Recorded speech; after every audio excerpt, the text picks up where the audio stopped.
Soon, we will witness the story of the Titanic and the process of its sinking. We will see the moment of the collision from inside the ship, look at the iceberg that sank the Titanic, and examine the real traces it left on the ship. Then, we will learn through an experiment what those who fell into the water experienced, and we will pursue the truth. The sound you hear was the distress call sent from the Titanic. Through the telegraph, calls for help were sent to other ships using Morse signals. The Titanic was slowly beginning to sink.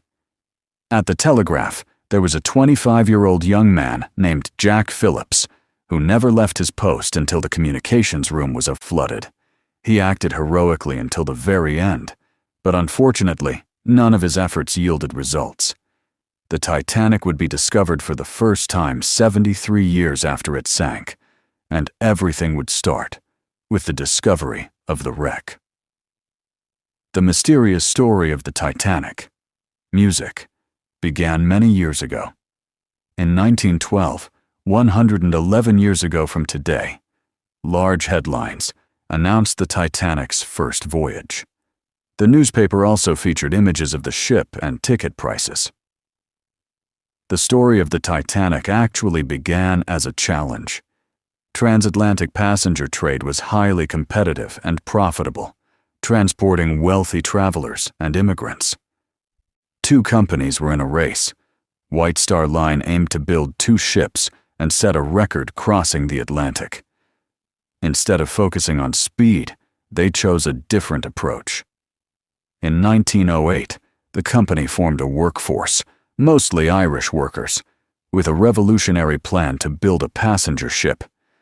They wanted to create the largest, most luxurious, and most comfortable ship ever designed.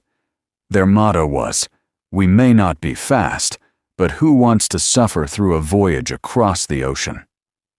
Their goal was to dominate Europe-America crossings within 5 years. Finally, the massive RMS Olympic was launched, a 45,000-ton ship with a capacity of 1,000 passengers, the largest the world had seen at that time. Soon, White Star Line would launch its true masterpiece, the Titanic. About 14,000 people participated in building the Titanic, and 200,000 spectators gathered to witness its launch. People felt as if the ground itself was moving, not the ship. For people of that era, this was an enormous vessel. The Titanic's anchors alone weighed 15 tons. Its interior was decorated with the most luxurious items, though some thought that rather than focusing on opulence, the money should have been spent on technology. At that time, ships with 4 propellers and greater maneuverability were being built, but White Star Line did not aim to compete on technology. On April 10, 1912, the Titanic set out on its maiden voyage from England to New York, under the command of Captain Smith. The ship would first stop at the French port of Cherbourg, then Queenstown, now Cove, in Ireland, and finally sail to New York. As it departed, operators were warned that icebergs could be present along the southern route, a common type of warning they were used to. At 9:30 p.m., the ship Mesaba, ahead of the Titanic, reported large icebergs in the area. However, this warning, received by operators Phillips and Harold, was not passed on to the captain because they were busy transmitting messages from first-class passengers to their families in New York, the era's fastest way of socializing. The weather had grown extremely cold, as if death itself were breathing nearby. The sea was as calm as a sheet. The Titanic had crow's nest lookout points, with 2 lookouts swapping every 2 hours.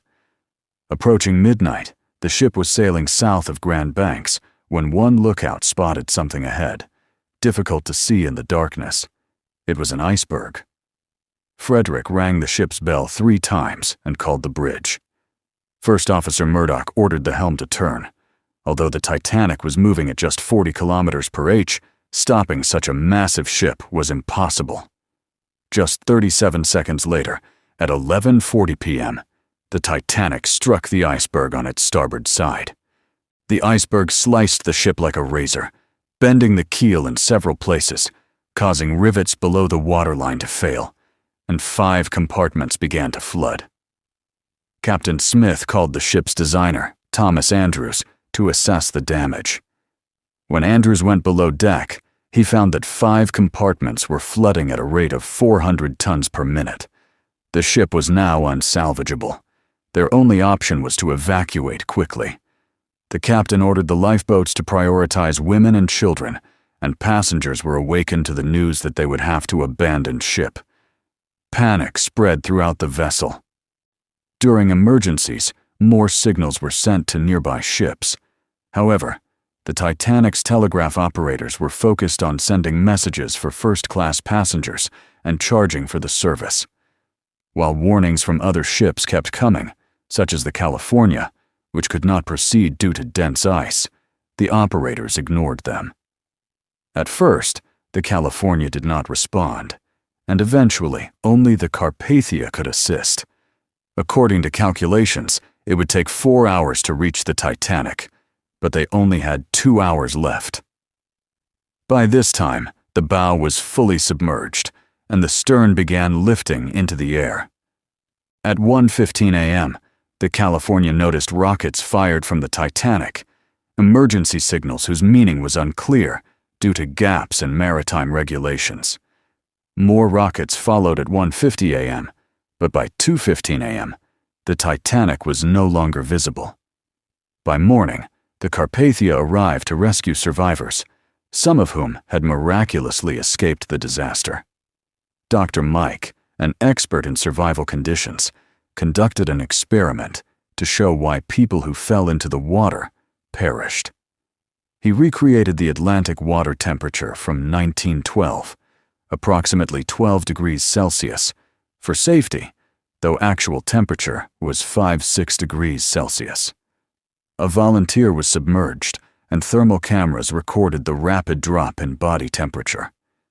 Within 20 minutes, the volunteer shivered violently, losing 60% hand dexterity and 40% strength. Titanic survivors likely succumbed to hypothermia within 30 minutes. Was the ship made of cheap materials? Steel was new in the early 1900s, and Titanic's hull used iron rivets in the bow. Tests showed these rivets were strong. The ship could withstand lateral impacts at speed. So why did it sink? The iceberg scraped along the hull, shearing off rivets and opening a 9-meter-long gash. Environmental conditions also contributed. The moon was absent, and the ocean was extremely calm, creating a mirage effect that made the iceberg harder to see. Even a binocular would not have changed much. Human vision alone would have sufficed to spot it. The iceberg had broken off Greenland 300 days earlier and traveled south through the Labrador Current, reaching the exact spot where it would meet Titanic. By 5:30 a.m., survivors could see what had destroyed the Titanic. Of the 1,500 who died, most were men and lower-class passengers. Captain Smith was among them, retiring from life along with his career. Families had said goodnight to each other only hours earlier, but within 3 hours, parents, children, and spouses were lost to the icy Atlantic, leaving enduring pain for those who survived. This short story of the Titanic hides many more unknowns. In the second part, we will examine the Lord Moraine's reports, conduct experiments, and see the famous marks left by the iceberg, along with incredible wreckage footage. To watch, take 2 seconds to like the video and subscribe to the channel. See you next time.